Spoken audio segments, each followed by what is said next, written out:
E pūrero ake ana ngā kaipupuri whenua Māori o te tai tokerau ki te aukati i te ara pahikara, e hiahia ana te Premier a John Key ki te whakatū ki taua takiwā.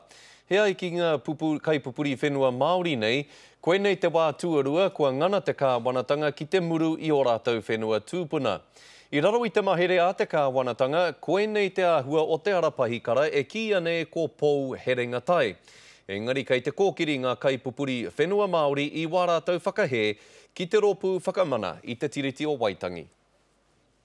Kei te murua anō o rātou whenua e aiki e nei kaipupuri whenua Māori. Just another form of confiscating Māori land or lands, full stop.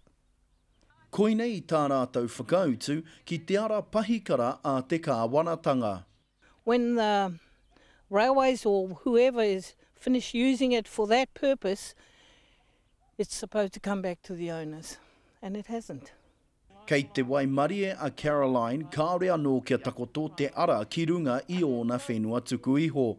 Engari, mō Diane, kua tūreiti, ko tike te kaunihera ki te hanga i te ara pahikara ki runga i ōna whenua tūpuna. Horikau hau e pai ana i te cycle track. We don't want them tramping over our tupuna's bones. To me, it's what I'd call whenua tahai, really. It's not something we do in isolation or ride roughshod over the community. We only do it if they want to. It's a load of crap. After all, Key started it. Kei te kaunihera o te tai tokerau ki te raki, te mana ki te hanga i te ara pahikara 84 kiromita te roa. I guess you could say it's been a stressful time for both parties in the sense of the history that's gone with the trail and with the rail corridor itself. I actually don't want it coming through our property. We don't want it.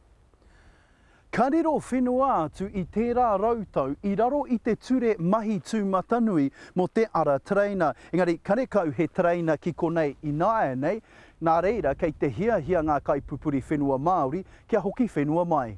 Ko te pātai ia, ko wai o ngā kai tono mo te tai tokerau, ka whawhai mo ngā tika whenua o ngā whānau Māori nei. He noke noiho ke roto i te iangapuri. Ka mutu tā koutou hia ki toi ki o mātou whenua hei rerenga treina, whakahokia mai o mātou whenua.